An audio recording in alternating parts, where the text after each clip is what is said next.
Hello students and viewers, आज हम पढ़ेंगे 9th क्लास का भूगोल का चैप्टर नंबर 1 जिसका नाम है भारत आकार और स्थिति। ठीक है, तो पहले हम ये जान लेते हैं। आप स्क्रीन पर देखिए, ये जो गोला है ये है हमारी पृथ्वी और इसके जो बिल्कुल बीचों बीच से लाइन जाती है उसका नाम है भूमध्य रेखा। इसके जो ऊपर से जाती है इसका नाम है कर्क रेखा और जो इसके नीचे से जाती है इसका नाम है मकर रेखा। ये लाइन एक्चुअल में पृथ्वी पर खिंची हुई बिल्कुल भी नहीं है, ये वैज्ञानिकों की काल्पनिक रेखाएं हैं। मतलब वो इस तरीके से रेखाएं मानते हैं क्योंकि बहुत सारी चीज़ों में जो है देशों को नापने में कि कौन सा देश कितना बड़ा है कितना छोटा है, ये सब चीज़ें नापने में, समुद्र को नापने में, इन सब में जो है काम आती हैं। तो ये रेखाएं सचमुच में खिंची हुई नहीं है। ठीक है, तो ये 3 रेखाएं ज़्यादा इंपॉर्टेंट है और ऐसे ही बहुत सारी रेखाएं हैं जो ऊपर भी हैं और नीचे भी हैं, जिनकी अलग अलग डिग्री से जो है जिन्हें मापा जाता है। ठीक है, फिर ये ऊपर से नीचे तक ऐसे साइड वाली रेखाएं होती हैं। फिर होती है खड़ी रेखा, ये तो पड़ी रेखा हो गई, मकर रेखा, भूमध्य रेखा, कर्क रेखा, ये तो पड़ी रेखा हो गई। ठीक है, अब एक होती है खड़ी रेखा जो ऊपर से नीचे की तरफ आती है इस तरीके से, इसको कहते हैं देशांतर रेखा। तो जो लेटी हुई रेखाएं हैं इनको कहते हैं अक्षांश रेखाएं और जो खड़ी हुई रेखाएं हैं इनको कहते हैं देशांतर रेखाएं। ठीक है, तो हमारा जो देश है वो कर्क रेखा के बिल्कुल बीचों बीच से इस तरीके से गुजरता है और हमारा जो देश है पृथ्वी के ऊपर की तरफ स्थित है, जिसे हम उत्तरी गोलार्ध कहते हैं। जो बीच में से रेखा जाती है भूमध्य रेखा, ऊपर का जो गोला है वो हो गया उत्तरी गोलार्ध और नीचे का जो हिस्सा है वो हो गया दक्षिणी गोलार्ध। और हमारा जो देश है भारत वो इस तरीके से यहाँ पर बसा हुआ है, जो कर्क रेखा के एकदम बीचों बीच जो है, कर्क रेखा बीचों बीच से जाती है। अगर आपको ये सारी चीज़ें समझ में आ गई तो अब आपको चैप्टर समझना बहुत ही इजी हो जाएगा। भारत के भूभाग का कुल क्षेत्रफल जो है वो 32.8 लाख वर्ग किलोमीटर है, ये सारा क्षेत्रफल। ठीक है, लेकिन पूरी पृथ्वी का अगर क्षेत्रफल लगाया जाए तो पूरे विश्व के क्षेत्रफल के जो है उसके भौगोलिक क्षेत्रफल का भारत जो है 2.4% है। ठीक है, और भारत जो है विश्व का 7वां बड़ा देश है। भारत एक बहुत विशाल देश है, बहुत बड़ा देश है, लेकिन ये सबसे बड़ा देश नहीं है। इससे भी बड़े बड़े 6 और देश हैं, जिसमें सबसे पहले रूस, फिर उसके बाद कनाडा, 3rd नंबर पर संयुक्त राज्य अमेरिका, 4th चीन, फिर ब्राज़ील, फिर ऑस्ट्रेलिया और उसके बाद 7वें नंबर पे हमारा देश भारत आता है।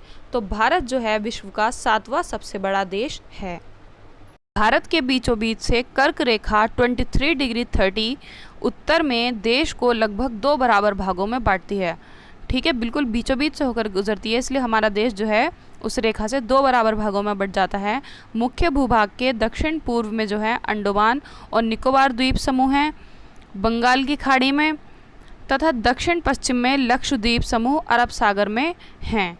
हम जो है मैप में, आप यहाँ पे देखिए स्क्रीन पे, बिल्कुल इस तरीके से भारत की स्थल सीमा देखिए, इसको कहते हैं स्थल सीमा। ठीक है, स्थल सीमा जो है लगभग 15,200 किलोमीटर और समुद्री तट रेखा, इसको कहते हैं समुद्री तट रेखा, जो कि अंडमान और निकोबार द्वीप समूह तथा लक्षद्वीप समूह के साथ मिलाकर 7,516.6 किलोमीटर है भारत के उत्तर पश्चिम की तरफ। ठीक है, उत्तर तथा उत्तर पूर्वी सीमा पर नवीनतम वलित पर्वत हैं, पहाड़ हैं। ठीक है, और इसके दक्षिण के भूभाग जो है उत्तर में चौड़ा है और 22 डिग्री उत्तरी अक्षांश से हिंद महासागर की ओर संकरा होता गया है।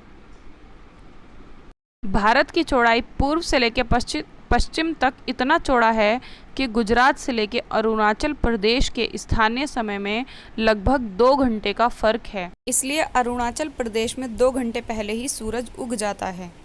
अब हम बात करेंगे भारत का पूरे विश्व के देशों के साथ कैसा संबंध रहा है। तो पुराने टाइम से ही भारत का संबंध दूसरे देशों से काफ़ी अच्छा रहा है।